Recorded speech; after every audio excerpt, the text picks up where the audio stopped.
What up, what up, what up? It's your man, Mr. Controversy. Did you miss me? And I got my guy Mace next to me. What up, Mace? Dude, Wednesday. Is it Wednesday? It is Wednesday. What's happening? It is Wednesday, dog. It is Wednesday. Holiday throw you. The holiday always throw me off. Let me tell you what I did real quick. We about to jump into it, bro. I went because it's about to, you already know.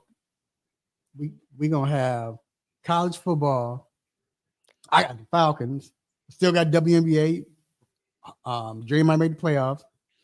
And we got Georgia Tech basketball, college basketball. Then we got the Atlanta Hawks. And then next June, that's when we'll probably have a little break. So I went, like, you know what? I'm about to head to Alabama. Just got me a room. Chill, but didn't go nowhere, whatever. And just reset, dog. Put my phone down, didn't look at my phone, no sports, just so I could be fresh. And I feel good, dog. I ain't gonna lie. You gotta do that sometime, man. I disconnect from the world a lot, dog. I do that a lot. I got like usually like my Sundays, like my Saturday afternoon after boot camp. I take my ice bath. Mm-hmm. Yeah, I throw that phone over in the corner somewhere, and I'm just relaxing, dog. Just unplug. Feel like not college football on. Turn the TV on, and I'm like just laying in the bed. I ain't doing nothing. Don't ask me to do nothing. Right. Chilling. Yeah. So yeah, it's I had to reset, dog. But I'm back, man.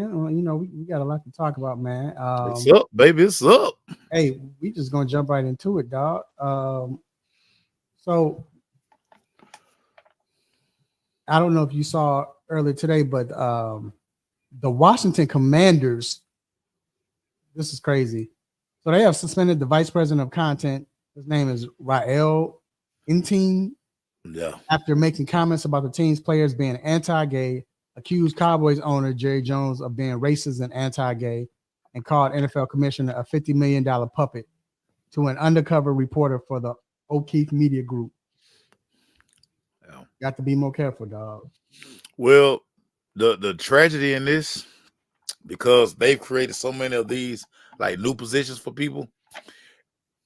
The other 31 teams who got guys who work in this capacity all got a letter like, yeah, Playboy, y'all come sign this real quick because yeah, we can get all y'all out of here.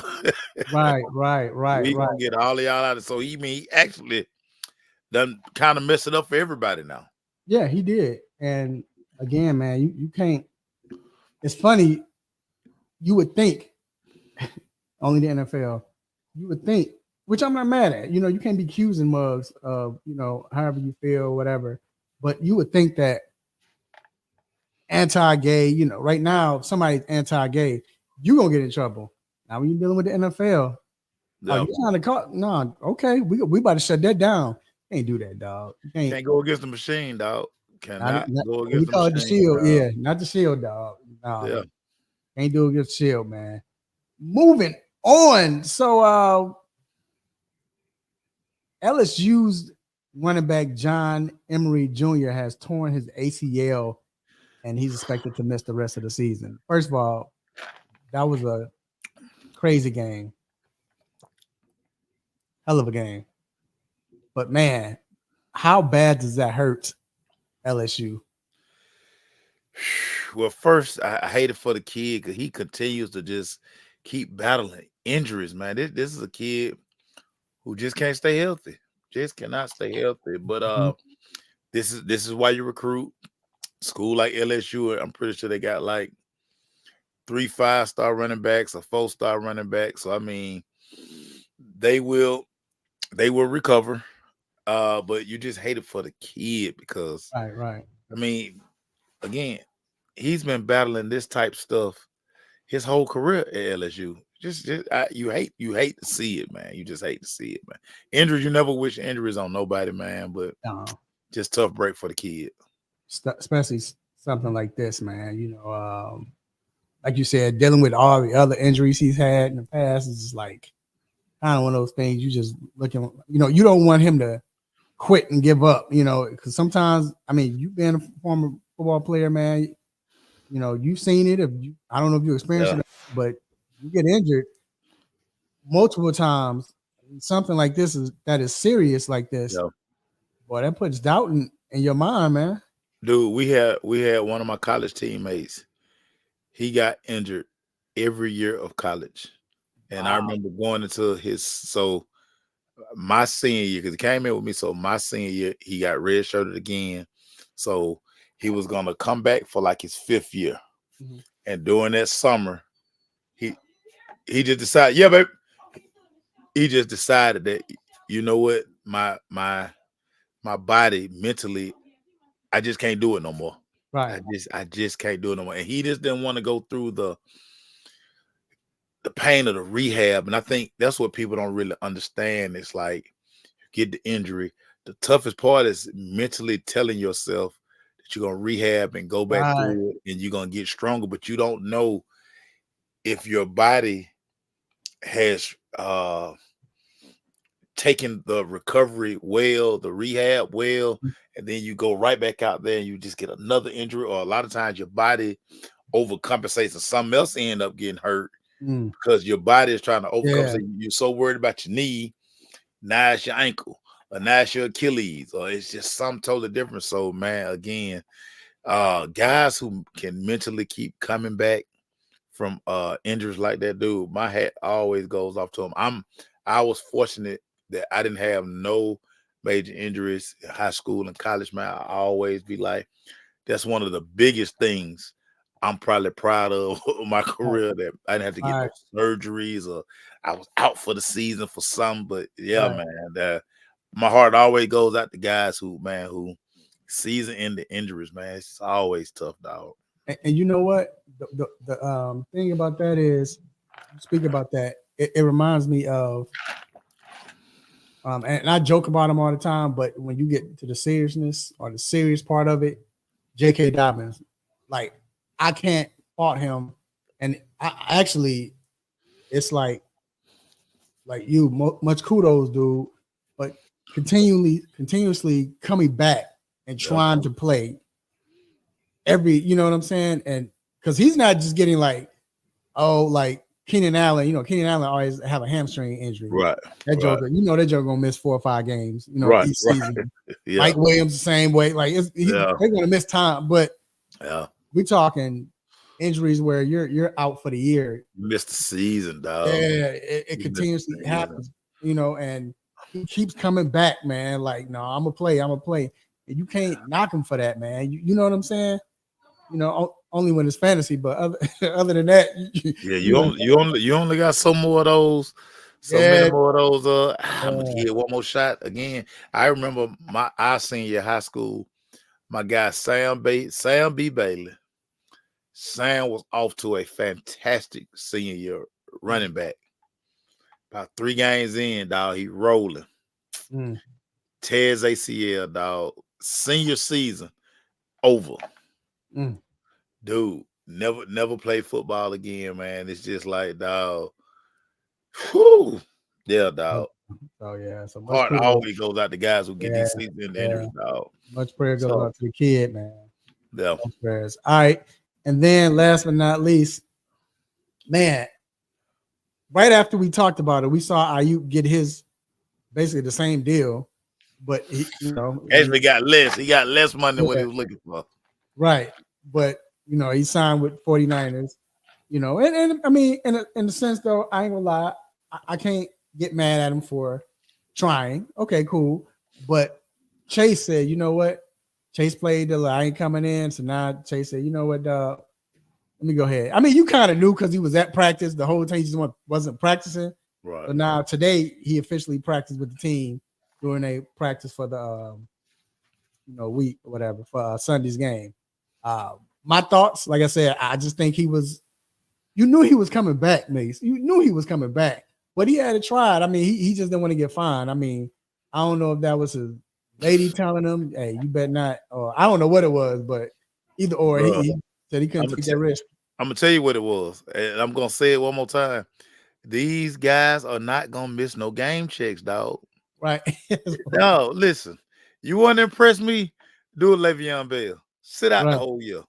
Like if you believe in what you truly believe in, Sit out. Mhm. Sit out. But these guys can't sit out because they're leaving millions of dollars on table. And I hate this for Jamal because I mean, without a doubt, he deserves the money. He's earned the money. But Jamal really he wasn't in the same situation as CD and Justin Right, Jefferson. He's right, only right. 3 years in. Those Yeah, guys are a year ahead of him. So yeah. They had leverage. and you gotta look at it from Cincinnati's perspective too. They technically don't have to do nothing to your contract till next year. Like Mhm. that's good faith of us to be like, look, we're gonna tear up your deal, but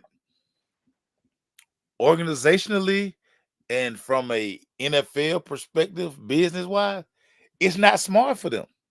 Right. And again, I say this, and I'm gonna continue to say this. Instead of the players in the NFLPA, instead of them always being worried about practice time and the time they're in the facility, they should have been fighting for get rid of that franchise tag. Yeah, dog. Let's get these because again, teams really control you for 4 years, 4 more years. So technically, Jamal got to play this year.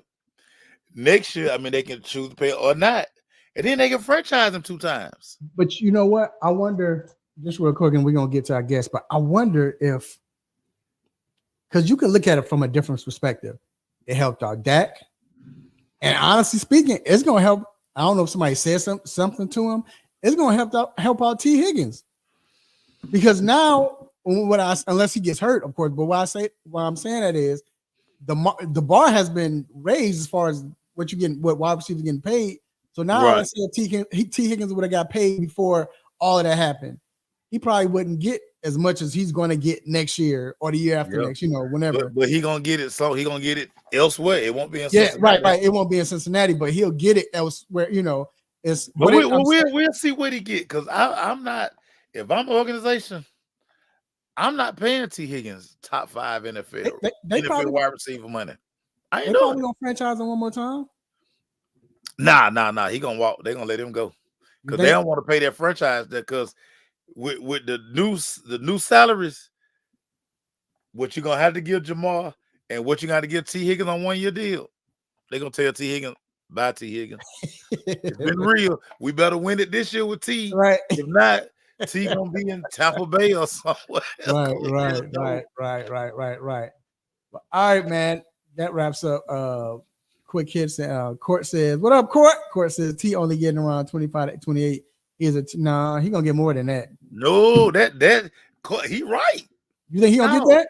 that's all. Listen, T. Higgins is not a top 5 receiver. No. I agree with that. What I'm saying is though, because what is the top receivers getting now? 38 million. He's probably gonna get 30. No, Because the bar's been. I think he would have got that before if he would have signed today. no, he wouldn't have. No, because you don't know. Nobody knows he's a number 1 receiver. He been riding Jamar Chase coattails. But you know He what? gonna go somewhere and be the number 1 guy, the number 1 option. Where defense is gonna study him. Right. So you think he's only gonna get 28 somewhere Dude, else? Dude, Somewhere else. dude, Not Cincy. he is not better. He's I not agree. better than AJ Johnson. I agree. So that's what his bar is now. His bar is 30 million. That's and what I'm low. saying. Yeah, I think he's gonna get 30. I think he's gonna get 30 million because He's not gonna get 30. He's not gonna get 30 million, but I'm saying that's his ceiling is 30. Yeah, I think Teams ain't gonna give him 30. Because if you give him 30, you're saying he is a top 5 receiver. And I'm sorry, T. Higgins not even a top 10 receiver. I think some team gonna overpay him, man. You crazy to give him 30 million. No, you're right, but I think some team gonna overpay him just because they're gonna make him the number 1 receiver. He's gonna get paid. They gonna get fired. Somebody gonna lose their job. But we always see it though. We always see it. We do see. We do. That's what I'm saying. We see it all the time. So, but I agree with you in court that he shouldn't get that, but somebody's gonna overpay him, just like Christian Kirk. But, all right, man. Let us bring in. I guess because Christian Kirk got paid some. Like what? What is he? He balling too, but not. Yeah, on the phone like they giving me that.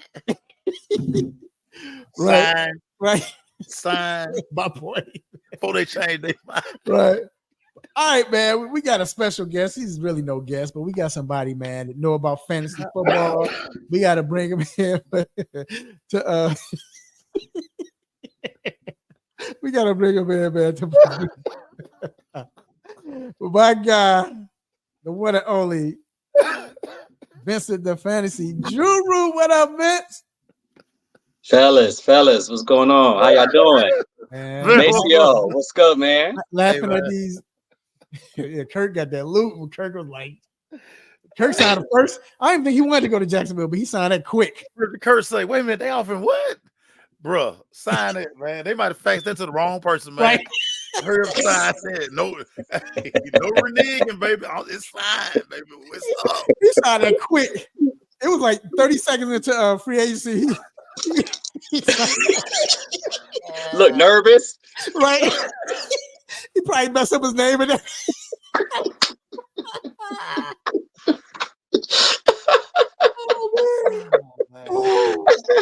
oh boy. Oh man. Oh, that was funny. But anyway, man. How are you, bro? You good? You good, man? Yeah, I'm good, fellas, man. How y'all doing, man? Y'all got me crying over here, boy. Oh man. How many more fantasy drafts you got left?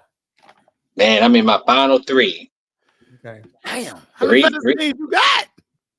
I got this year. So look, last year I was in like 20. I cut down this year. Now I'm only at 17. So I'm doing better. I'm doing better this year. Yeah. Jesus. I'm doing better this year, man. Yeah, I was at 12 last year. I cut down to what, 6, I think? 5 or 6. I think I'm at 6. So yeah, I'm with you, dog. I'm trying to look. I'm trying to. I got Raphael. I got Mr. Controversy addicted. Now I'm getting. When I get openings, I just hit him up or whatever. I make sure I gotta get you in a couple leagues. Yeah, man, you gotta get you in, man. No, I had to get out of fantasy, man. Fantasy was affecting my sports gambling. So I had to give it up, man. I had to give it up, man. Yeah, I can see that. Because you're rooting for guys, but then they hurting your parlay. Right. Man, You gotta I got a strategy.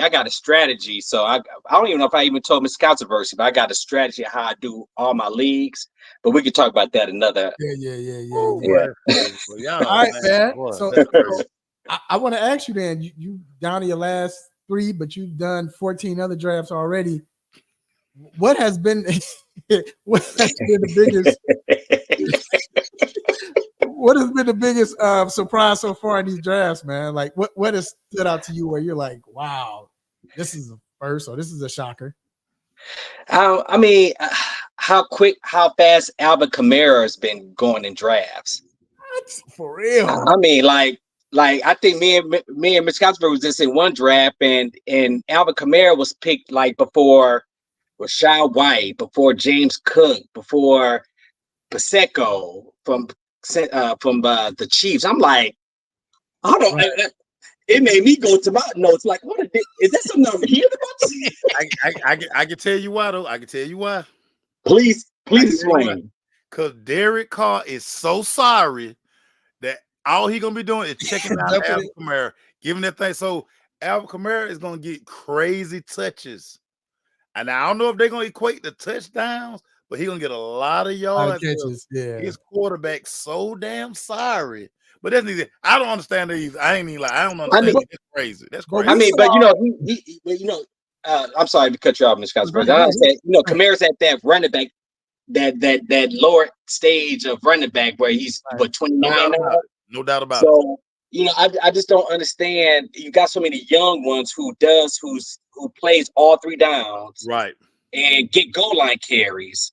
But I seen him getting picked up in like the end of the 2nd round. I'm like, yeah, that's crazy.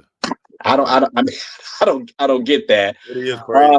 Another one is again, Mr. Controversy, he's been in a lot of leagues with me, is the abundance of people wanted to keep and hold on to and draft Anthony Richardson and quarterback. I mean, like he's going quarterback number 5 in drafts. Like he's going. he's going. I mean, like you got CJ Stroud, you got like Burrow, Dak. I mean, like he's going above all these good quarterbacks in draft. I mean, and even the keeper leagues, you guys, like he's getting kept in these leagues. I'm like, what are y'all seeing in this? You know, like he just had that rookie. Now he had a, he was doing some things, He played 5 games. That's what I'm saying. But he's still quarterback 5 in fantasy. People are still getting him high in drafts. I'm like, I just don't get it. Like he's not. I just don't get it. I just don't get it. That's nasty work right there. That's nasty work. Ugh. Yeah. So I mean, but I think the shocker one that I'm still kind of leery about is Jamar Gibbs, the second-year running back of Detroit. You know, he's going as actually running back number 4, like right behind McCaffrey, Brees, Bijan. He's looking at going at the end of the first. Now I get his stats, I understand, but let's take it back. If David Montgomery didn't get hurt last year, those numbers would not even be thought of right now because he wasn't even it was such high hopes on him. But when the season started and we started seeing like, oh my God, David Montgomery is like he's getting 25, 30 carries in the game. And but till he got hurt, then Gibbs witness exploded. So I'm just kind of weary about having him as my running back number 1 going to the end of the first round, just knowing that they still got a healthy David Montgomery to start the season. So why mess that up from what happened, a year ago? So I don't know. We'll see. Right.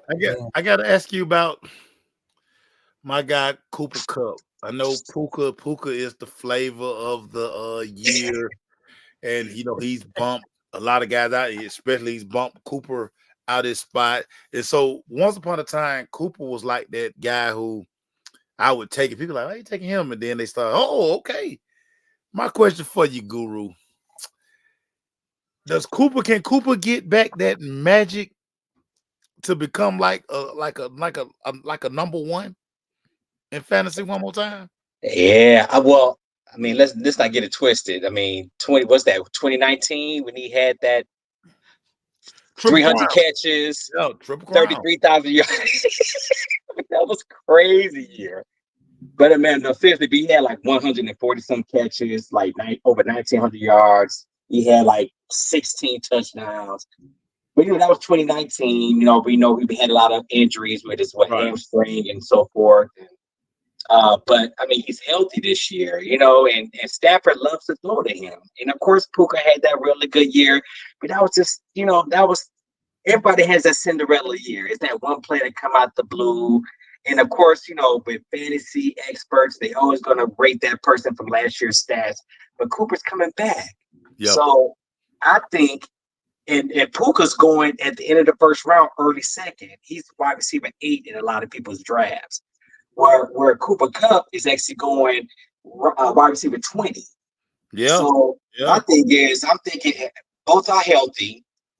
I mean, let's not get it twisted, man. Like I still think that Cooper Kupp can. I don't think he's going to get those 145 catches, but he's definitely capable to get to 90 to 100 and plus catches like he did, a couple years ago.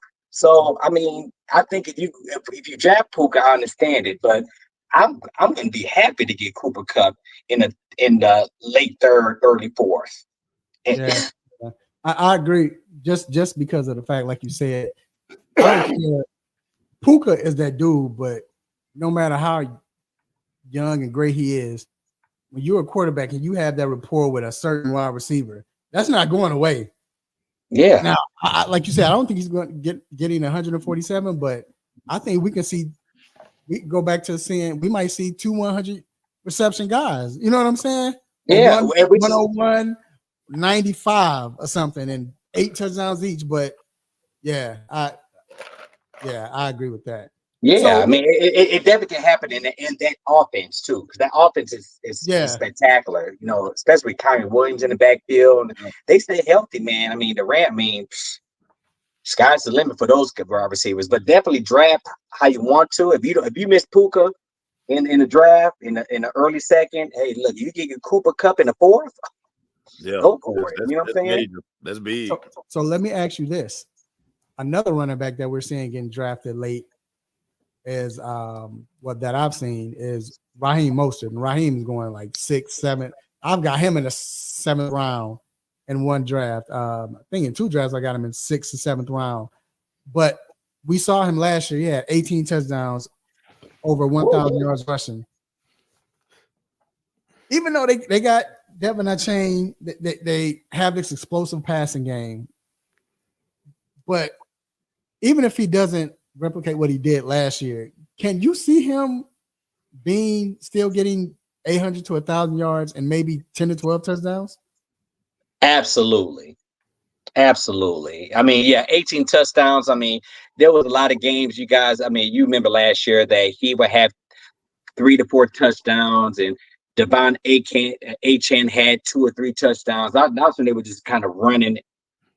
I think was it Denver when they scored like at some point? They put them 70 points up. He might have had 7 touchdowns in that game. Yeah. Little League, like a rate game. Right. Yeah, I mean, to be honest with you, even in like DraftKings and some of those leagues, I would start Mostert in week 1. I mean, a home game against Jacksonville. Oh my God, Mostert's about to eat them up. Now, of course, I'm not expecting Mostert to have 100 yards rushing, because they're definitely going to spread the wealth. Mostert's 32 years old. He'll be 33, I think, in like April, whatever, going next year, whatever. But he's at that age where, hey, look, he's not gonna be a Derrick Henry. He's not gonna run the ball 25 times. But the way that offense is spread out, man, I mean, like you could definitely see, 10 touchdowns. The man's gonna have another 2 or 3 touchdown game in this year. We don't have that. He's gonna have that. So if he can score 2 or 3 touchdowns in one game, which he's gonna definitely do, because Miami's offense is sick. Most is going to get 10 to 12 touchdowns easy. I just don't think he's going to get 18, but he's definitely going to be a low end. He could definitely be a low end, definitely a top end number 2 running back in your league. So yeah, that to get him in the 7th round, that's considered a steal. Oh, super steal. And of course, we got to talk these stinking quarterbacks. If you look at the landscape, a lot of the guys who are starting this year, are there any starting quarterbacks that you don't trust that you used to trust back in the day? Whew. I had such high hopes on Russell Wilson, man, when he went to Denver.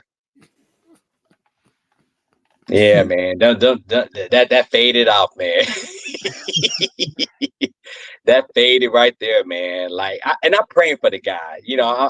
I don't pick like who's gonna win, whatever like that. But I really would love to see Russell Wilson like go to Atlanta and have 3, 4 touchdown passes. But I don't see it happening, fellas. I mean, I just don't trust Russell Wilson. I mean, it's a few quarterbacks that's on my do not draft list.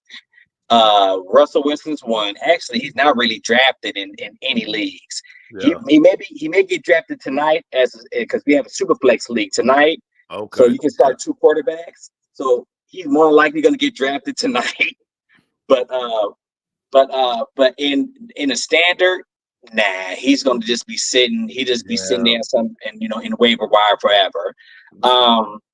Justin Herbert is another guy, and we all had such high hopes on him when he had, all that talent from Mike Williams and Keenan Allen and Joshua Palmer, all that from last year, and to now, he's having, rookies and Quinn Johnston, who's not proven just yet, and I mean, he came from all this top notch to like where he's not even really being drafted in leagues. So that's a hard pill to swallow for him as well. I mean, I hate to downgrade on my Buffalo Bills, but I'm still not 100% all on Josh Allen right now. And I hate to say that, but I worry about him, and he's still going QB number 1 in fantasy. and it's difficult to put him at QB1. I understand because of course this is fantasy. This is different from anything else because in fantasy you gotta look at running backs who are mobile, and Josh Allen is one of the best mobile quarterbacks in the game. But it helps to have receivers. We don't know about his weapons. And he's playing for Harbaugh also. Yeah, and we don't know who's the number one. I mean, all of them are getting drafted. The Keon Coleman's, the Shakir, even Curtis Samuel. I just drafted him last night in a salary cap league. But we don't know who's going to be that number one receiver until we find out, against Arizona, who's going to be. It better be Keon Coleman. It better be Keon Coleman. And I got a feeling it's going to be Dalton Kincaid. I really think he's going to be. I think his tight end is going to be his number one receiver. So I mean, just like Kelsey is with Mahomes, I think Kincaid can be that guy for Josh Allen. But again, until we see it. He's a person that I just don't trust right now. And I love my Bills, but I'm not drafting them this year in none of my leagues. Well, man, we appreciate it, man. Yeah, that's gonna be tough to see with them three quarterbacks. I'm not on the fence, but yeah. Russ is like, I don't know what happened, dog. I don't know. That's my favorite quarterback, so it was like Russ better have his headphones on Sunday because they're gonna be playing Future for 4 quarters strong.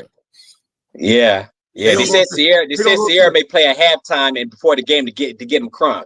They're gonna run Future whole catalog. Hey, so look, I promise y'all, that's the first thing I'm gonna put out on on social media. I'm gonna be at the game.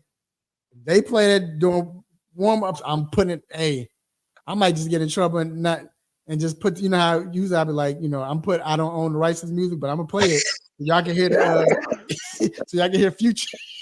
You like Future Future songs. Hey, that joke about perform at halftime. Yeah, for real. Man, bro. I don't know, man. But it's oh man, they both. Oh man. Let it petty like that too, dog. So, man. But we appreciate it, man. We know you got a draft to get to, man. And we'll holler at you later, man. This week. I mean, not this week. Cut down on them leagues, Vince. Yeah, I gotta get you in, Maceo, man. You get in the league with me, I cut down 2 more.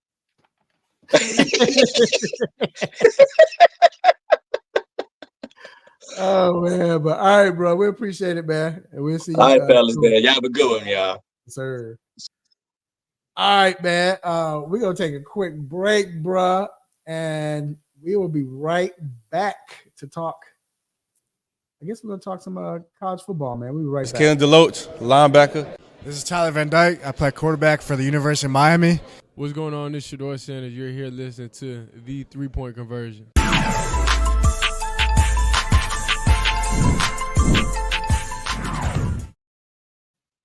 Mace, it is time, bro, for Nosy Neighbor Watch, bro. I'm gonna let you go first, dog. Who's your nosy neighbor this week?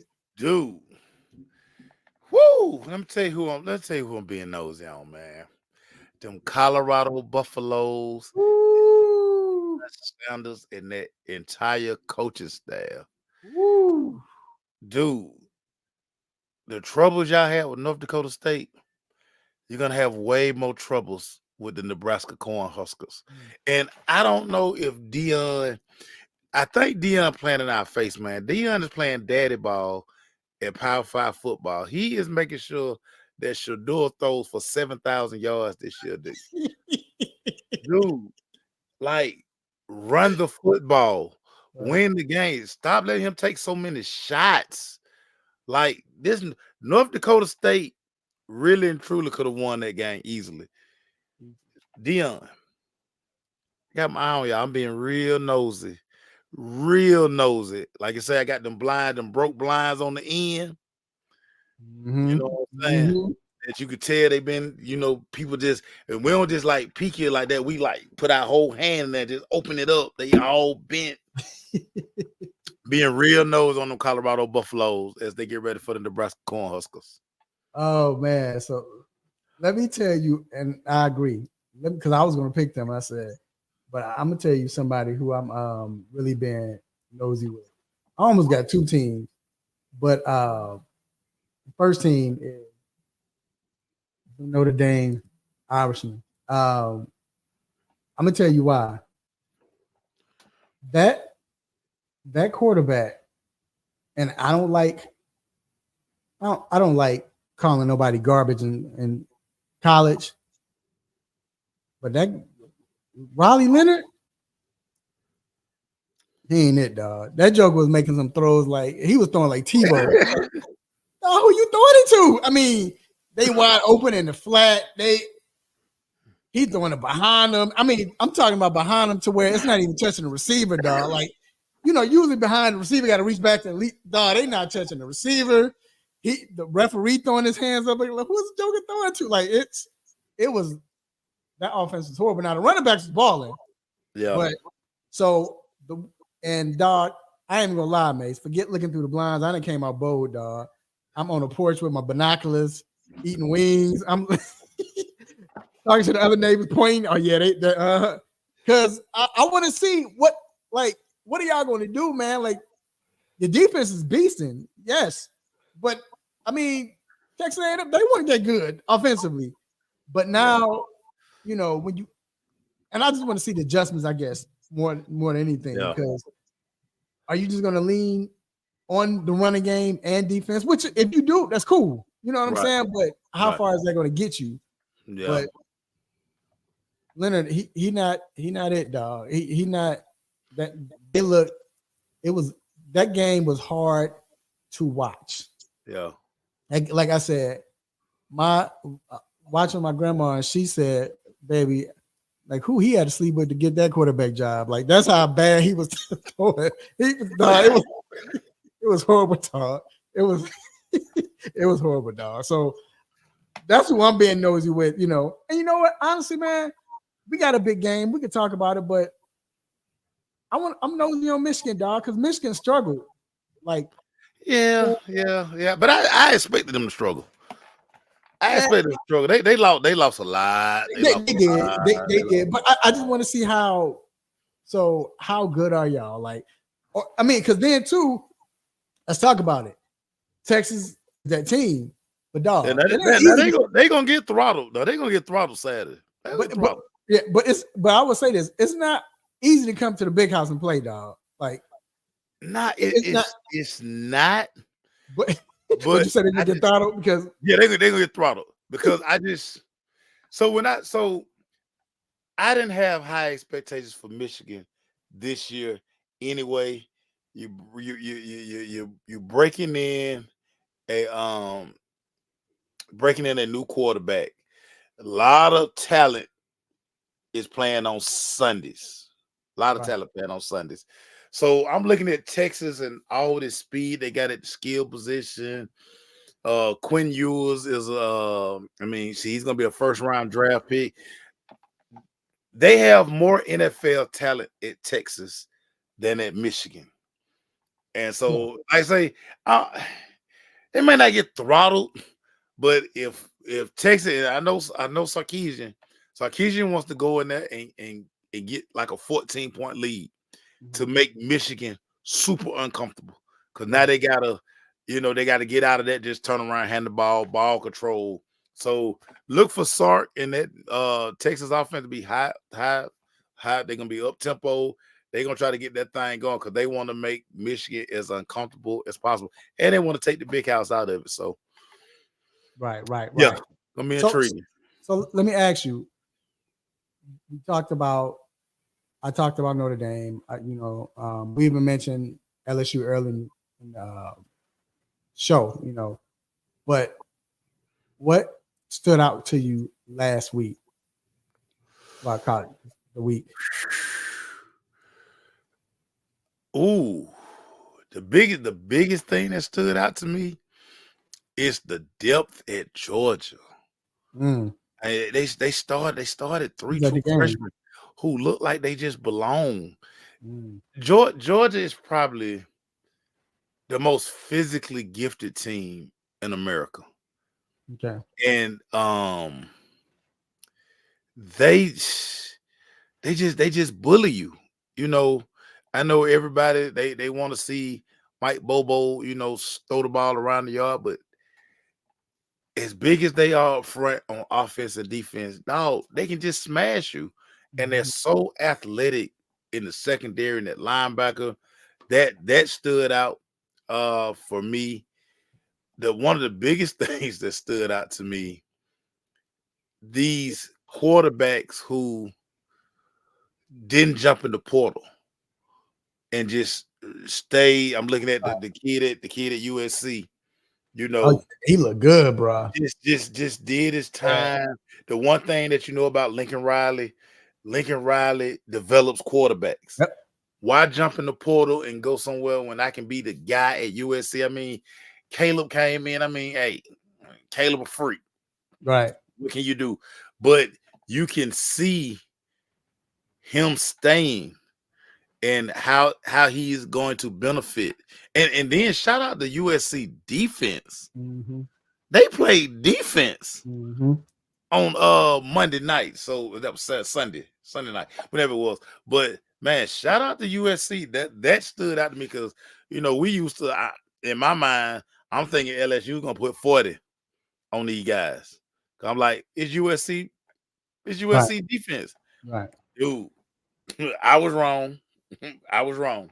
Yeah, I'm gonna tell you who stood out to me or what stood out. It's your boy Cam, dog, Miami. I'm gonna tell you why he did stand out, but I'm gonna tell you why I wasn't surprised. Florida sucks. No, they do, but they should have fired that guy last year. Right. But no, you're right. But I'm gonna tell you what made it wasn't the fact that because you look at it, I'm not even looking at the stats. Yeah. I'm just looking at the plays, his ability. Yeah. And his ability. Now, if they were playing a better defense, who knows if it would have got batted down, if the wide receiver been open, but just his ability. Nah, he was nice last year. Yeah, he was right. Nice. So, Cam nice. No, Cam nice. So to see him in Miami, yeah, and it's like, like what is Miami gonna do with this? Because we hadn't seen. I mean, we just saw your boy and the little drop. I can't think of his name now. Quarterbacks play for Miami who transferred. Oh yeah, Van Dyke. Yeah, but Miami hadn't had anybody. It's been a long time. In a long time. And like you said, Cam was nice at Washington State. Yeah. But to see him in it was just like, yeah, he's gonna be in Miami. Yeah, Cam is good. But to see it, it was, we always say, people say, like, for instance, for NBA, the NBA is a better organization when the Knicks are in the playoffs. The Knicks are relevant, or this team when Red Sox are relevant, or Yankees or Cubs is a better MLB. When Miami is relevant in college football, we need Miami. College football need Miami because Miami started to swag. Miami invented swag. I got my first 15-yard penalty in high school because I was emulating all the dudes in Miami. Right. 15 yards. And that was what stood out was, like I said, it's not necessarily the stats. I'm not looking at that. I mean, because you got to play your team no matter what. You know what I'm saying? But I'm looking at just his ability and the opportunity that Miami has. What are they going to do with this? That dude, and then now playing in Miami, and that's the thing. Washington State, yes, you're going to have scouts go anywhere, but the fact now is, what are we watching? Even Miami wasn't that good. What's going to be on TV? Washington State or Miami? Who's going to be more talked about? And then Miami. Now he's answering the questions that when he kind of declared for the draft, people were like, well, his level of competition. I mean, who he playing against? Or he didn't have other NFL talent. Well, now he's at Miami. Some other NFL guys on that roster. And like say to me, I wasn't shocked. He done played 12 years of college football. So he shouldn't be rattled going into the damn swamp. But to me, he played like how a fifth year senior supposed. I don't expect a guy who done started the number of games he started in college to go be rattled somewhere. Hey, he too. I mean, he's too experienced for that. Yeah. So he, like I said, he looked good just to see him, and it was just like, and you can even see his teammates and everybody just looking like, Because they like, well, we finally got a quarterback. Like, oh, it's We finally got like the receivers. I tell people this all the time, and I would know because I'm a receiver. You can tell how happy. You can tell how happy offensive coordinators and the receivers are. You know if you got a quarterback because you start calling some old crazy stuff. Miami started going probably in parts of the playbook they ain't been in about 3 years. They told like, send out. Hey, we can throw this now. We can throw. We can throw this now. Hey, throw that over, Rado. Right, that's what I'm saying, man. It was just to see it coming to fruition, and him in that Miami jersey, and then his ability. That was the thing, and it's like his ability with that team, with that just the type of program that is. And I won't be surprised, man. And usually you'll have some players come to the games, but I won't be surprised, bro. You're gonna see a lot more players than your regular players that come back. You're gonna see them start showing up at this game. And yeah, Cristobal was cheesing like a mug in that game, man. It was that was good. This is where when I'm always talking to parents and I'm always telling everybody to talk about recruiting, and it's truly about finding your fit. Cam Ward could have went to any school in America. You think Florida State would rather have Cam Ward than DJ or whatever his name is? Yeah, right. Dude, Cam Ward looked around the country, and I like how he took his time. He was like, I got to check these boxes off. I need this, I need this, I need this, I need this, okay, they got that. That's where I'm going. And a lot of times guys don't do that. They like, oh, I'm going to Florida State. Just because it's the name school. Yeah, no, I try to tell anybody who would listen.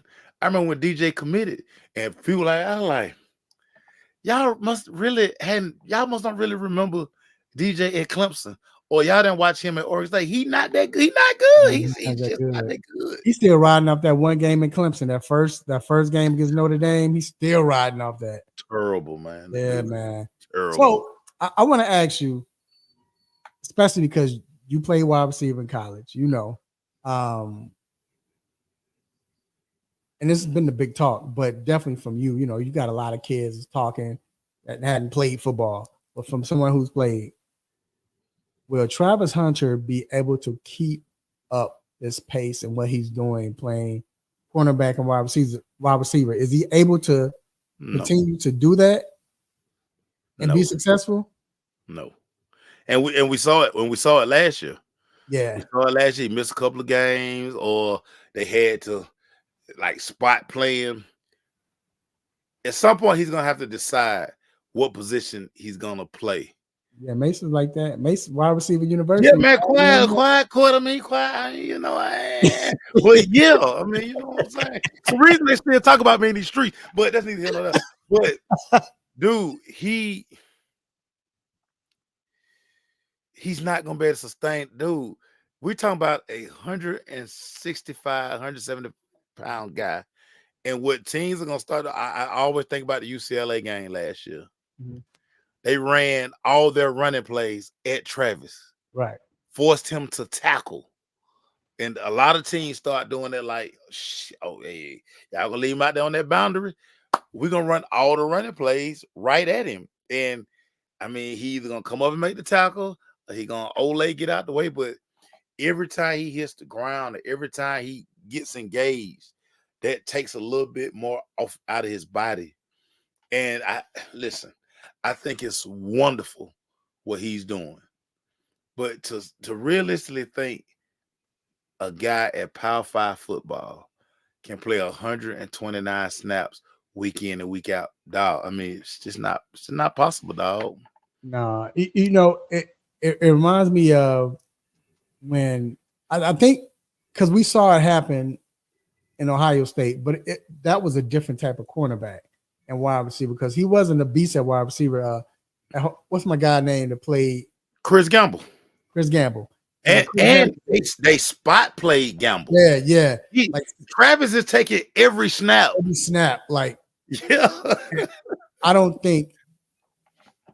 Yeah, I don't think Gamble was like the fourth option in the offense. Right. That's what I was going to say. Travis Hunter is the number one option on offense and defense. Right. I don't think Gamble could have done that and been the number one. Well, he had to declare a position once he got to the NFL, but I'm just saying in college, they didn't play him. He wasn't the number one option. Dude, he was probably playing 17 plays on offense. Right. And it was probably some game where he only played like 10. No, Travis Hunter is taking every snap in the game. Wilson didn't play like that at wide receiver. All these guys, that's like somebody was like, well, Deion did. No, Deion played like 6 plays on offense a game. They'll throw him a deep ball, run him a reverse, and then throw him a post. Well, he did not play 129 snaps. But this is the thing. Remember in 95, this is why I'm surprised that Deion's letting him do this. Remember in 95, not 95, it was either the 97 season, 6 or 97, maybe 96. Remember, Deion started the season playing like 100 snaps a game. Remember, he was starting. And he got hurt. And he got hurt. And so my point is, that's why I'm surprised that Deion is allowing him to do this, because Deion saw how it was doing it. And this is the NFL when he was doing it, which was amazing. But you can't keep that up. Man, I'm going to tell y'all something that's going to freak y'all out. I still to this day say this, and I've been around Travis since Travis was like 7, 8 years old. Travis Hunter is a better basketball player than football player.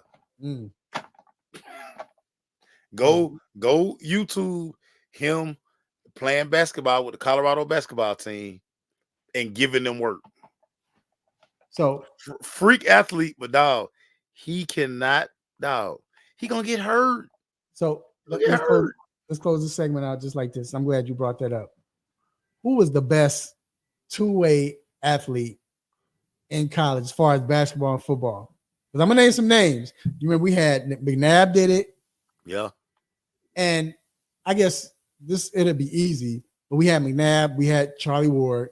Yeah. I mean, he's the only one that, but then we had what's my guy name? Peppers. Yeah, Julius Peppers. Yeah. Then we had Ronnie, North Carolina. Oh, quarterback. Yeah. What was his name? Curry. Ronald Curry. My little cousin took his quarterback job in North Carolina. Shout out Darren Durant. Yeah. Well, I guess he's out. And then Tony Gonzalez and Gonzalez. So who was the best? Andre Rison. Andre Rison did it too. Oh, okay. Andre Rison played basketball in Michigan State, basketball and football. That's right. That's right. Who was the best to you? I'm going Charlie Ward. He was easy. That's why I said Charlie's easy, I guess. But you know what? He made it to the NBA, and he was a better football player. I'm gonna give a shout out to Julius Peppers because for his size, and he wasn't no skill position guy. We talking about the damn DN, running up and down the floor, dunking on folk, playing defense. Like again, he wasn't no receiver, no receiver. And you know who else like that? Damn DN. Tony G was like that. Tony Gonzalez. Remember, he was playing for Cal. I remember in the final in NCAA tournament, he was balling, leading and scoring. I was like, who is this guy? I remember that. But shout out to all those guys that did that, man. Yeah, man. That's just, man. That's freaky, dog. That's freaky. Charlie, it always be Charlie Ward for me. And Charlie jump on my Facebook page every now and then, especially during football season. We be arguing stuff. Bo Jackson. Yeah, of course. If we talk about any sport, it's gonna be Bo, of course. Bo. I love to hear people tell these Bo Jackson stories, because you just be like, and you can see it and believe it. You're like, yeah, dog, I can see that. Like, I don't know, dog. We gotta say Elway. Elway might be better than Bo. Elway was who was not Elway? Who was it? The first round pitcher that was in football. Was it Elway or was it? Did Russ go like that as well? Russ was an infielder. Okay, who was the pitcher? It had to be Elway. He gave me a stop it. All right, man. You know the rule. I gotta give it to me. I see he called it for me. So he said, I gotta give it to me. Stop it. Uh, it had to be Elway was a first round draft pick in baseball. And he was the number 1 overall pick in football. That's why I'm going Elway. I think Bo was the better athlete, two-way sport when you talk about professional. But but like after what we saw, but Elway is first round. Yeah. And he was the number 1 overall pick in football and threatened to play baseball. Yeah, so but all right, man. Since he brought the stop it up, man. It's time for the most infamous, the most famous stop it segment. Yo, Mace, my stop it goes to Steven Jackson, bro. Stacks came out and said that he was a better than Ray Allen, better all around player than Ray Allen. Ray Allen just shot threes. These dudes get on these pods, man. Stop it. Stop it. So for somebody we say, and Stack, my guy, that's keep it real, to keep it 100. This joke and keeping it a 0 because these dudes just get on these high pods. when he's drinking. You know they smoke. He had to be high when he said that, dog. Man, these dudes get on these pods and they just do the most, man. They just do the most, man. This joker said he was a better all-around player than Ray Allen. As great as a three-point shooter than Ray Allen, to me, I hated that he just stopped playing like that. He started shooting threes because Ray Allen's game is like because Seattle and Milwaukee, Ray Allen put that ball on the floor and give you dunk work. on you and dunk on you. Mid-range, he had everything, dog. That's Jesus Shuttleworth, dog. Jesus Shuttlesworth, man, from Coney Island, dog. Stop it, Stack 5. Stop it. I give one more, dog. Stop it. Oh man, I was like, what? I had to look it up. Like, did he really say this? Yeah, man. Stacks need to lay off that weed, dog. Got a hold of some good stuff. But anyway, that's my stopper, bro. What you got, man? Dude, I give a stop at the Kyle Pitts, man. Great spring, great summer. Here we come up on game week. Now your hamstring hurt. They got a new quarterback. They saying that now they're gonna finally unleash the unicorn. And now he a game time decision because of hamstring. Man, give Kyle Pitts the biggest stop it, dog. Come on. Stop it. What are we doing, Kyle Pitts? What are you doing, dog? This is your time to shine, dog. Waiting for this. Waiting for this, bro. Waiting for this, man. And I saw that. I'm like, I came back, like I said, I've been out. So yeah, I saw this. I'm like, what? Yeah, Kyle, you gotta get better, man. You know we gotta ask. What is you doing? What is you doing? We gotta ask Dr. Fowler about this later on. Yeah, we gotta ask Dr. Fowler on this, man. But all right, man. That completes our stop it segment, bro. And that's a great segue into NFL, man, or with the Falcons, dog. Guess he falls out of that, but I was gonna ask, what player now in the NFL with the Atlanta Falcons should have the best what should I call it? Comeback season or breakout season. Bruh. You got a lot of them. It's Bruh. Drake. Even that's who it is. Look, even with Bijan having a good rookie year, he can break out this year. Kyle could break out this year. I'm gonna tell you somebody else is gonna break out this year. I think Ray McLeod's about to break out this year. Not gonna be the top receiver in the NFL, but he's gonna finally show his work this year because him and Kirk they probably had the best chemistry. But you say it's gonna be Drake, huh? It's gonna be Drake London. Drake London has not had a quarterback his entire NFL career. Court, listen what I'm telling you, Court. And I'm putting everybody in the ATL on notice. I'm putting everybody on the ATL on notice because we cannot say that this offseason the Falcons didn't check every box. Every box Every box. they needed to. Need another safety. Check. Needed a pass rush. Check. You went and got the top quarterback in free agency. Check. Because the quarterback position been handcuffing you for 3 years now. Got the right coach. You got the right coach. Check. Atlanta, ATL, Georgia. I don't want to hear it. Anything less than a run to the NFC Championship, I'm giving all y'all a stop because you can't do no. Terry Funk, no, he doing his best Young Jeezy. Yeah, dog. I mean, he got that thing whipped up. He's shaking vials, all that, man. Listen, he was cooking, dog. I don't listen. Zero excuses. Zero excuse. Cause you know some team some teams phrase they get this, but they miss out on that. This, miss out on that. The Falcons checked every box in free agency, dog. That you couldn't draw up a better offseason for an NFL franchise. I don't want to hear anything less than a run up to the NFC Championship game. Failure. That's I said it. I'm with you, dog. And like you said, with Drake, I think Drake is the one that's gonna really, because we all knew and know what Pitts can do, but I don't think a lot of people know Drake's ability. No, they don't.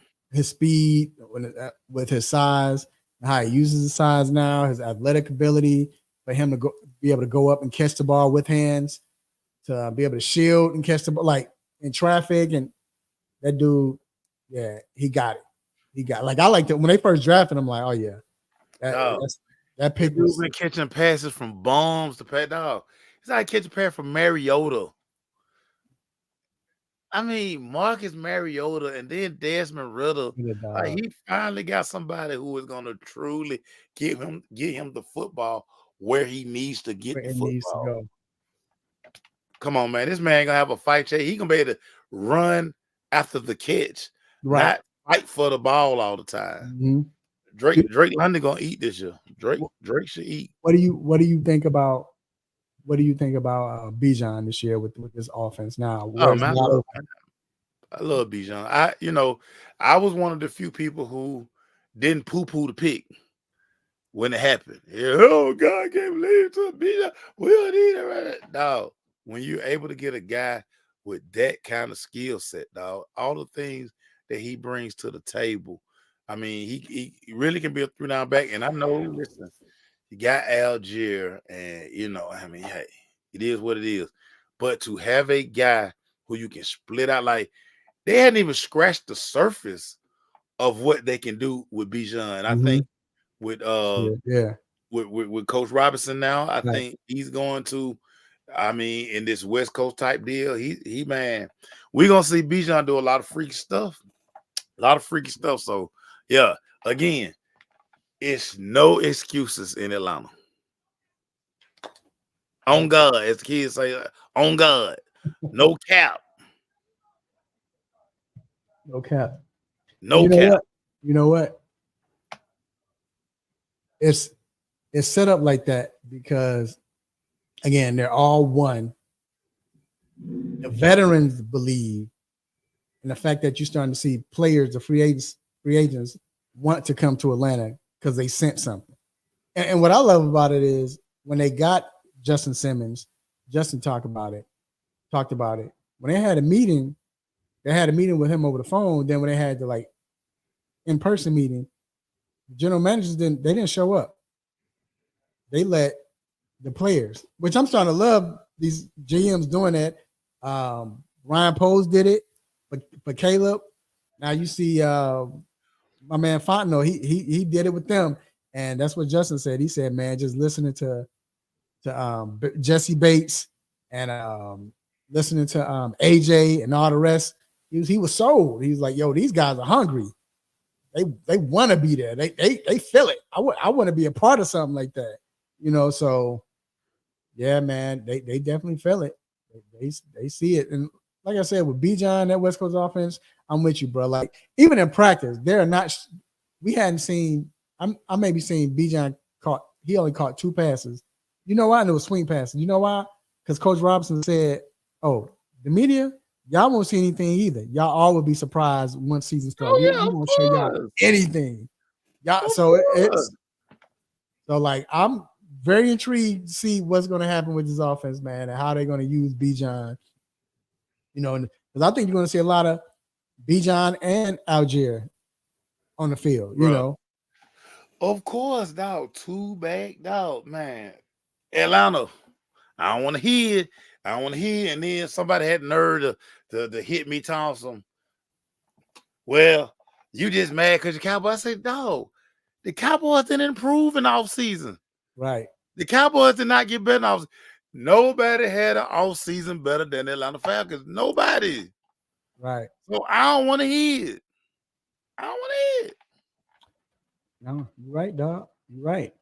So, do you feel we talk about the Falcons NFC, championship or bust? Do you agree with what is being talked about around the league, whether it's media or certain fans or what have you, that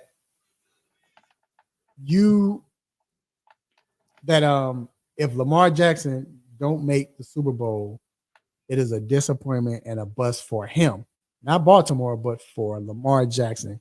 Do you agree with that statement, or do you think media and fans are going too far? Super disagree. Because one more time, people forget, and this is why I don't argue with idiots when I was talking about that good dude. It's a team game. Yeah, the quarterback get too much credit and too much blame, but dog, Lamar just one person. Yeah, he a big part of the equation, but dog, do Lamar play defense? When Kansas City was marching up down the field, was Lamar at corner? Forget that.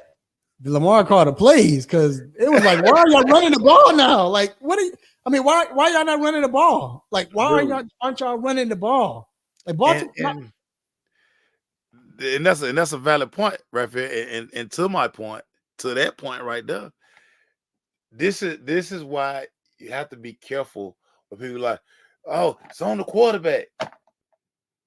No, it ain't on the quarterback. He need a lot of stuff to help him out. It's 53 guys on the roster. It's 11 on offense, 11 on defense. Then you got special teams like dog. And oh, by the way, it's this young fella who's like a 3-time Super Bowl champion already by the name of Patrick Mahomes and the Kansas City Chiefs, who we got to start right there. We got to start bringing this point to a lot of people too.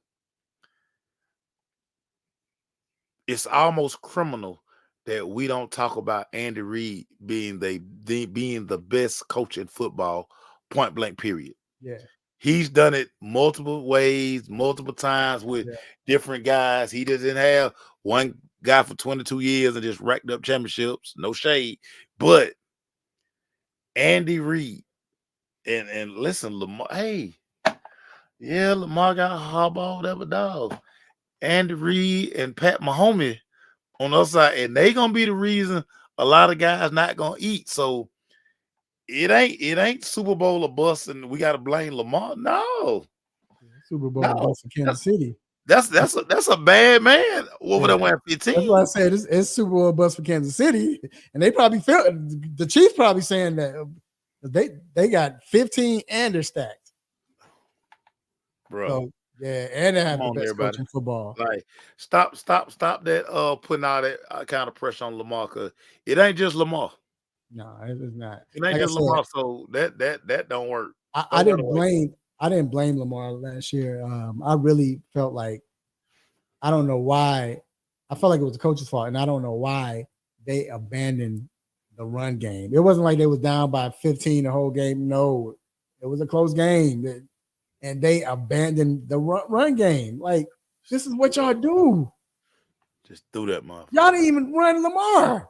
Just throw that motherfucker. Well, Lamar did everything by himself. Remember, the ball got knocked down. He ran, hustled, and caught the pass on the run and ran for another 12 yards. Like, come on, Bro. run the ball. That man did everything but sell peanuts, dog. Bruh. And it was, I was like, y'all gotta blame this loss on the coaching. This Man, is horrible. It's crazy. But you know, that's that fantasy football aspect to a lot of this stuff too, because like this, but I mean, again, there's a lot of other people out there. It ain't just Lamar. Like Lamar ain't the only person standing out there now. Right. He throwing the ball to himself. He turn around, hand the ball to himself. Nah, I ain't think so. So let me ask you this. And well, I'll start it. The rookie that we are most intrigued about starting on, going into week 1. You know who it is for me? Who is? Marvin Harrison Jr. I want to see. Yeah, because we ain't seen nothing since Ohio State. No combine, no nothing. I want to see with him and Kyler Murray. Because one thing about Kyler Murray, he's that type of quarterback that he's going to, if he's got the number 1 wide receiver or whoever he has, he's going to build a rapport, and you're going to, it's going to be like Cutler and Brandon Marshall, right? Stafford and Megatron, Stafford and Cup, right? Those type of connections, man, and he's willing to do that, right? And this guy's ability, yeah, I can't wait. I mean, because we hadn't seen it. We hadn't seen anything. We hadn't seen that nada. Like, I'm talking about zilch. Nada. Yeah, bro. This is, if we was doing nosy neighbor, that's what I'm being nosy about. Right. I want to see. And he being sued by the NFL. Right. Bruh. He sure better go for 200 game 1. He causing all these problems for everybody. Like, what is you doing?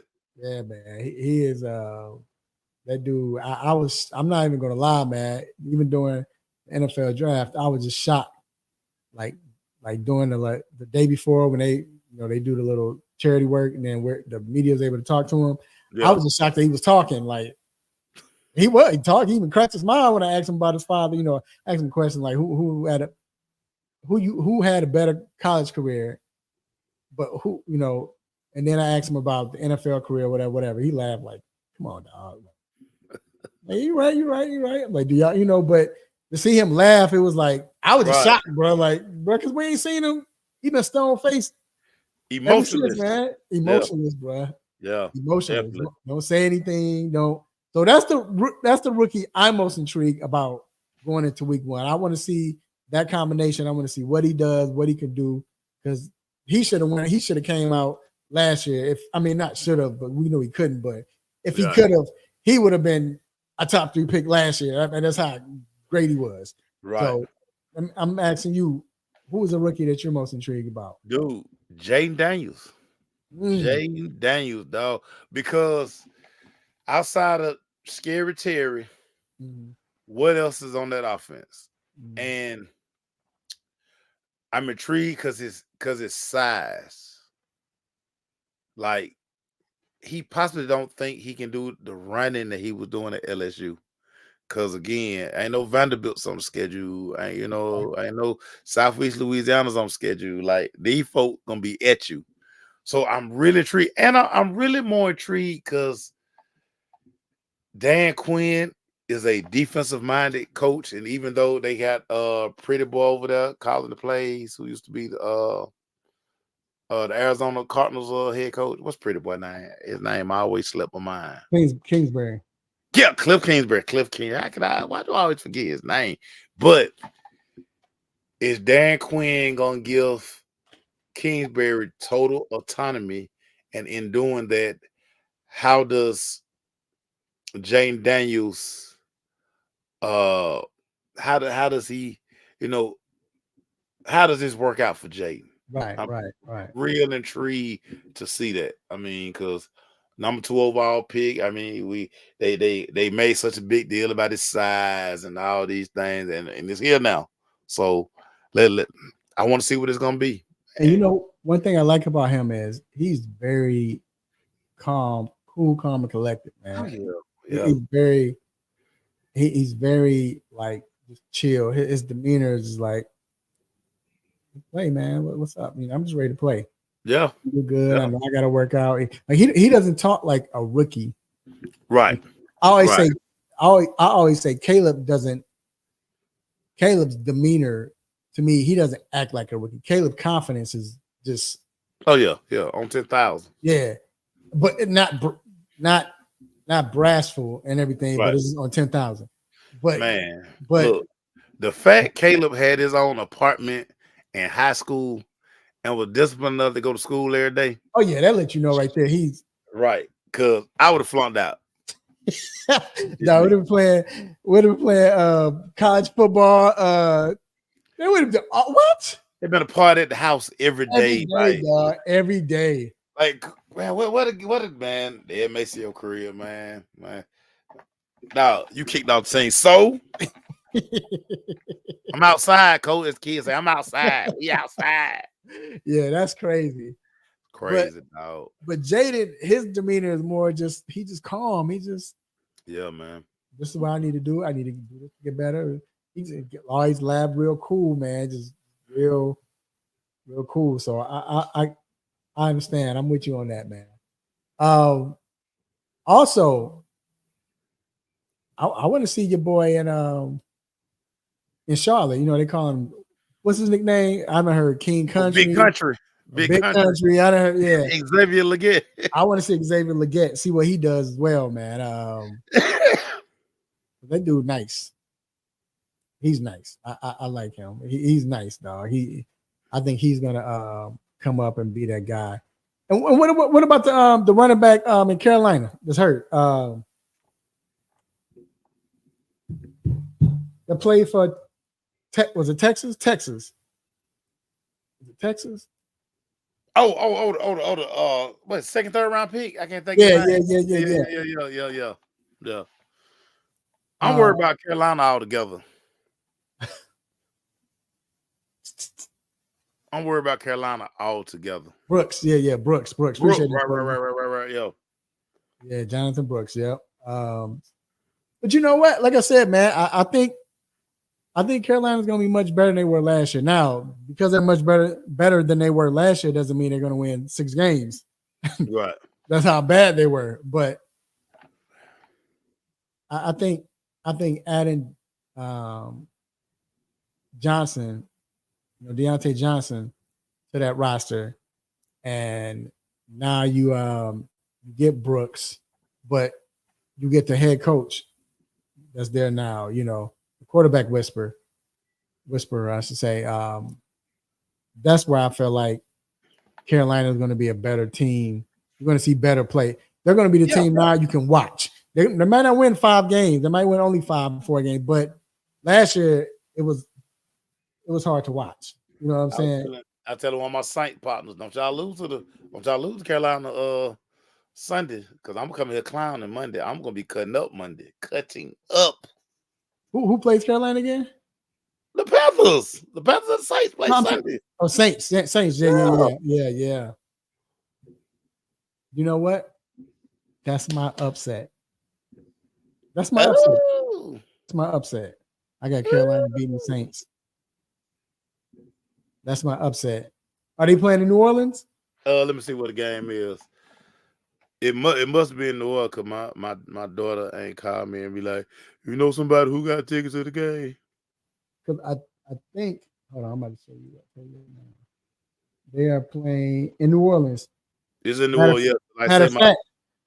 Matter of fact, Bryce Young's going to do the RG3. He's going to be on his back when he throw a touchdown. He's going to put his hands yeah. Yeah, no, I see it. But yeah, man. But Xavier Leggett, that's the other rookie I'm looking for. Big country, man. I'm looking for Yeah, I'm definitely looking for him. Ab said that's an upset. The Saints ain't that good either. Yeah, but they better than the Saints was in the playoff trying to fight for a playoff last year. Carolina was trying to fight to win a game. Yeah. They're not that good, but that's definitely an upset when they come from Carolina. But yeah, Carolina, that's the I want to see Xavier Legette, man. That's who I want to see. Yeah, that's him. Big country. All right, Big. man. So we're gonna take another quick break, bro. We're about to bring in some family, man. Talk more fantasy football, bro, but not from the angle you think you're gonna talk about. We're gonna bring it from more of a injury perspective. You know, why you should play him or shouldn't play him, or watch out for this guy, or whatever. All right. We'll be right back. Yeah.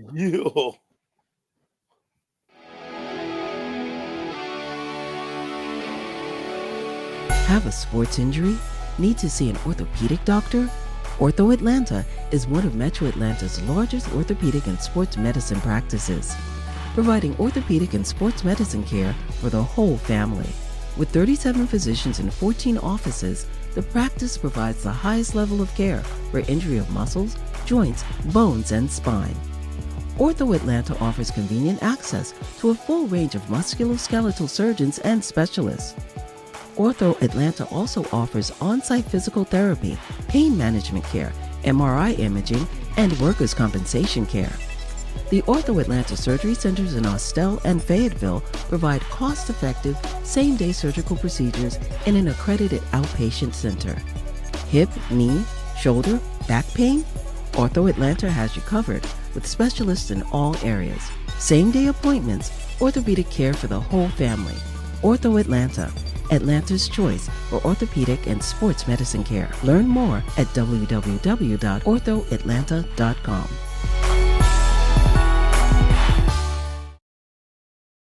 Hey, it's Chuck the Iceman Liddell, and you're listening to the 3-Point Conversion.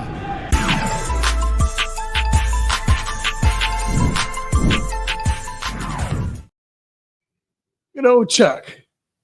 We are back inside of 3-Point Conversion Sports Lounge. Got my guy Mace to the right of me, and we're going to have to bring somebody in, man, who is family, no guests here every show. My guy, Dr. Donnie Fowler III, orthopedic for Ortho Atlanta. What up, Doc? Hello, gentlemen. How we doing? Dog. Good, man. Doc, so this is our favorite time because a lot of people might not know this who watch the show. I don't know if Mace even know this. The reason why we first brought on Doc to come on the show, we signed him to it was a 3-month instead of a 10-day contract, it was a 3-month contract. And we was doing the fantasy. Remember, it was just for the fantasy to come in and talk fantasy football from his perspective as far as injuries. And of course, you see what it's been. I mean, every week now. And so, and we're back at it again, man. NFL's about to start. Fantasy football has been going on. And Doc, I definitely want to start it off. I got to ask you about Kyle Pitts, man. This guy. His he's been limited in practice because of his hamstring. My question to you, Doc, is should fantasy owners be worried that his playing might be in jeopardy? And even if he plays, we know how you feel about soft tissue injuries. Should we go ahead and start him, or is this just one of those things that they're just being precautious and they're like, you know what, he might have tweaked it or something, or he didn't feel right, but they're just being, being careful. Yeah. So, well, I'm going to answer your Kyle Pitts question, and then I'm going to have a question for you after that. So, Kyle Pitts, I mean, yeah, he never excites you when a playmaker type position, running back, tight end, receiver is already going into the season with hamstring injuries before it begins. Now, as best I've read and seen, it seems like they're downplaying it and saying, "Oh, it's not a big deal. We're just taking precaution to make sure that something bigger doesn't happen." And it sounds like he should be out there, and most likely probably drafted him at least in the top 5 tight ends. So if you drafted him, you're probably going to play him, assuming that he's active. But I guess, again, yes, I'm always a little concerned with hamstring, calf, any kind of soft tissue injury that he could. I think he'll play, but there's a chance, he could tweak it, and then you get like a quarter and a half of production, and then he's out like the rest of the game. I hope that doesn't happen, especially for Falcons fans, but it's certainly a risk. And then, no, and then my question was, speaking about injuries, there was someone. And I'll say this because I don't think it's in violation of your personal privacy because you've already talked about your injuries. But there was somebody that was on my clinic schedule that was supposed to follow up for 4 weeks today, and he no-showed. And I'm trying to figure out what happened. But look, I forgot, man. I took a break. I went into I had a reset, man. I took a little mini vacation. And I saw it last week, and I forgot to go ahead. I went in to cancel for some reason. I don't know what took me off my mind. And then I heard the message, like, what is this number? And I'm like, oh my God. Like, so I gotta apologize on the camera. That was what I was gonna do. Doc, my fault, man. All good. Hey, but I'm still hurting. It's got better, but I'm still hurting. All right. Doc. That guy, Doc, I think, Doc, he don't want to get healthy, Doc. See, that guys who miss treatment, they don't want to get healthy, Doc. Doc, I want to ask you, for fantasy owners, how comfortable do you feel knowing that Aaron Rodgers is your fantasy quarterback and all he's going through heading to this 2024 season? Yeah. I mean, honestly, I'm probably not that comfortable. I guess if you play in a 2-quarterback league and you can start 2 QBs, then yeah, I'm happy to have Aaron Rodgers. But if he's your quarterback, that means more than likely, based off draft boards, that probably at least 8 or 9 guys got picked ahead of you. So you were one of the last people to pick a quarterback. So, and that has no traction on what I think he can do, or the fact that the Jets can win a lot of games. But if you're talking about fantasy and production, I mean, with so many more mobile quarterbacks that are racking up points on the ground with their legs, in addition to throwing, granted, predisposed to injury a little bit, but Rodgers used to be mobile. I actually don't think credit for how mobile he used to be, but now at pushing 40 and coming off an Achilles surgery, he's not going to be out there scrambling more than he has to. So he has weapons, obviously, with Hall and Wilson and a couple others. So it's not that I don't think he's going to be a good quarterback for the Jets, but I feel like they're going to be playing grinded out, technically defensive-minded football like they're known for, and you're probably not going to see the fantasy numbers that you would want out of him as a number 1 fantasy quarterback. Okay. Good to know. Just my thought, but no, that's good to know. I feel you. Yeah. That's like I said. Like Vincent, the fantasy Jury, was talking about. I have this Superflex draft where you can start 2 quarterbacks. So, I mean, he, depending on where I draft at, he might have to be that. There might not be any more quarterbacks left, so I might have to get him. But yeah, good to know. Now, in Tennessee, shout out to Cortland, who covers the Tennessee Titans for the 3-point conversion. Tennessee Titans wide receiver DeAndre Hopkins, he is out still with a knee injury, and he is limited in practice. So we didn't know if he would be able to play or not. Do you think he will be able to play? And if he does, is it okay to start him? I mean, it's Tennessee, but still. Well, yeah, I mean, this is I'd say a tough one. I mean, Hopkins, up until recently, he was one of those guys. He didn't miss a game kind of thing, but changed a little bit the last couple years. Obviously, age gets a hold of us all, unfortunately. So I feel like he's come out with what I've seen a little cryptic, kind of saying that, hey, I'm feeling good. I'm going to try to be ready to go, but I know the team looks at the big picture and the trainers, and they're going to do what they think is right. So he's not like fully committed that he's going to be giving it a go. He's almost kind of pushing the buck to the medical staff and saying, well, we'll see what they tell me, kind of thing. So that gives me a little concern. I guess the other thing is based probably again on where you drafted Hopkins. He probably wasn't your 1 or 2 receiver. He was probably, like, if anything, your number 3 receiver or lower.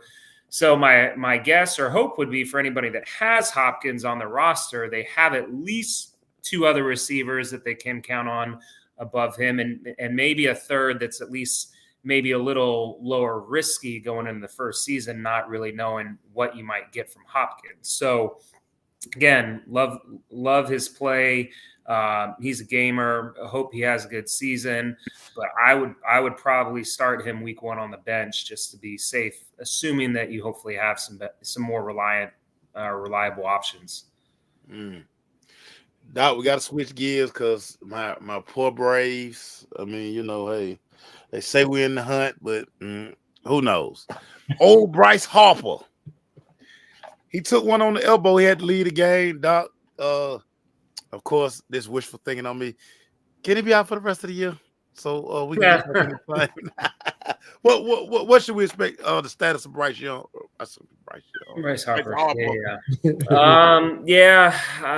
mean, they're calling a contusion. I assume that basically means obviously they took him in, they shot an X-ray, they didn't see anything fractured, which is good. Bruised up probably. Yeah, more than likely, my guess is they will still do an MRI scan just to kind of check. And sometimes you'll see a little bone bruise or a little edema in the bone, even if you don't see an actual crack or fracture. So my guess is it's not severe enough. Like if they had seen a fracture, they would have announced that. That would have been more serious. So I think in this case, it's probably going to be a more day-to-day thing. I actually, truthfully, didn't look at the standings the other day. I think they got a little bit of a cushion. So certainly, it's not like that the Braves or the Mets, who are both, I know, pretty close and close to each other in the wild card, can't make a push. So I certainly think they need to keep an eye on things. It's not like they're going to sit out the rest of the season. They still got to win some games this last month, but I think they'll probably rest him at least a couple of days and make sure he feels good before they march him back out there. But I do think it's more of a day-to-day thing, not a week-to-week thing. That's well, I know not for Mace, but that's good to know. I mean, just for his health. But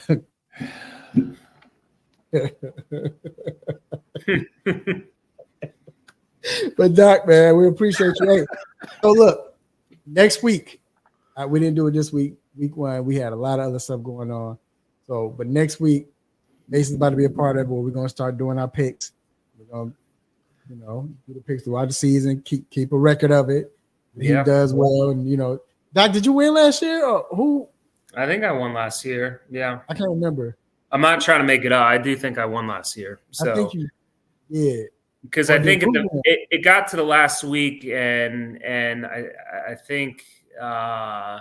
I think either you or whoever made some like crazy picks just to like try to make like, even though you knew they weren't going to win, it was kind of like a reach to try to that was Rue. He always do that. Yeah. Rue made a couple like last minute picks to like kind of, well, I got to go different than Doc kind of thing just to give myself a chance. And I don't think it worked out, but yeah. So Doc is the reigning champ. So but yeah, man. Next week we'll get back into that, and we'll do the picks and college picks. So Doc, we appreciate you, man, and we will talk to you next week, sir. All right, fellas, have a good one. All right, have a good one. So Mace, close the show out, bro. You mentioned it. Braves, they had a chance, man, and.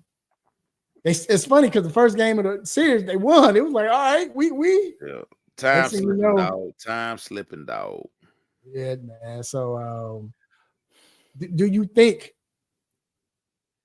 I mean, of course, we can say it's going to be between the Dodgers and Phillies, or can we put in the Milwaukee Brewers, bro? I mean, Like the Brewers, dog. Like the Brewers, dude. I like the Brewers, man. They just a tough, scrappy team, dog, and they gonna cause some problems. I mean, it's just something about teams that are kind of have to play hot. You know, they coming in hot, so they gotta, they kind of already got that playoff mentality going on. So that's what you. I got a yellow shirt. I'm styling over here. I don't, I'm not a skateboard. I see, Ab felt like you can't be a fan. Hold on, bro. Before we get to baseball, I'm calling Ab out. Ab almost cussed me out on social media because Ab was a Miami Dolphins fan, and they just signed Mike. God, name just slipped my mind. The head coach, Mike. Mike McDaniel. Mike McDaniel, yeah, Mike McDaniel's to a new deal, and we had posted or whatever. And I commented, "That's my guy." You know what I'm saying? How's he your guy? I started whatever. No, how's he your guy? You a Chicago Bears fan? You can't be. And I'm like, look what he said. No, they don't. He said they have girls had. Well, see, Al, we ain't got a yellow Al. Al, I'm gonna kind of come to his defense because, like, I got some of them in here. Like, let's see, and you're right. It's for fashion purposes. Like, I don't like the San Francisco Giants. Right. I don't like the Kansas City. I don't like the Milwaukee Brewers. Right. I definitely don't like the Boston Red Sox. But especially when you a sneakerhead too. Right. So you know what I'm saying? Yeah. You have to, because a lot of hats just don't come in your like what you trying to match it up with. So it's like I would love to have a black and orange, Braves hat. They just not available nowhere. So I got to get the Giants, the Orioles, you know what I'm saying? So I mean, I probably got like every team hat, but again, it's a sneaker thing. Yeah, it's definitely a sneaker thing. I ain't gonna be walking around here with no Red Sox jersey on. Oh, no. But the hat match like a hoodie or some sneakers. So I mean, yeah, that's the only reason we do it, dog. That's the only reason. The only reason he got a Kansas City Golden State Warriors hat. That's the only reason he got it on. Look, that's the Yankees. Y'all just both said it. Cortland said it. Then I got the Yankees. Yankees got a hat in every color. You can get a but so it was an era, and I managed Foot Locker for a long time. It was an era where the color hats were hot, but then they stopped. Like they was like, "Nah, bro, you're gonna get like 3-4 colors, and that's gonna be it." And y'all, do you know how much it costs to get a hat customized? Bro, how much it costs for a hat now? Bro, let me tell you something. So I ain't bought hats in so long, y'all. I probably own every hat. Dude, I was going to Lids to get I needed a new Lids card. So while the girl was doing my stuff, looking around, I say $50. Bruh. Yo, the last time I bought a fitted cap, and this is what I'm saying. The last time I bought a fitted cap, caps were $39.99. $39.99, dog. That's what I feel you. Bro. $50, bro. They fit. I say. Thank God I already got hats. And see, I just start getting back in hats, man, and I'm like, no, I can't do it. Whoa, Lord. I can't do it. I can't do it. Yeah, I can't do it. See, like all I wear fitted, so yeah. Fitteds are $50. Yep. You like ain't nowhere around it. I ain't getting no snapback because I like to wear the hat backwards because I like the MLB logo to show. Every time you see my hat, it's probably gonna be on backwards. But yeah, right. I'm with you, dog. I'm with you, dog. So I mean, that's Hey, I saw that dog. That almost made me cry. I'm like, but nobody better not ever ask me for a hat. I'm like, bro, I ain't gonna get me a pair of feelers or something. Right. What are we doing, Liz? What are we doing? Yeah, bro. What are we doing? What's my man who keep having all these white parties on Fanatics now? Who? Oh, I know you're talking Michael, about. whatever his name is. Yeah, What are you doing, dog? You done jacked the prices up, man. What are you doing? Man, I'm trying to go to the outlet to get these hats, man. But they got a hat outlet. Yeah, go to the outlet on I go to outlet in the Stockbridge, bro. I ain't know they had a hat outlet. Yeah, they got a hat outlet, dog. Well, I mean it's an outlet, but they got a hat. Right. What I'm saying, Liz got a man, boy. Because I'm telling you, these in-store prices, I can't deal. No, I can't deal with it, dog. I got cheering, dog. I got cheering. What'd you say? I ain't gonna hold you, but I ain't gonna hold you, but $50 for a fitted, nasty work. Nasty work, dog. Nasty work. Right.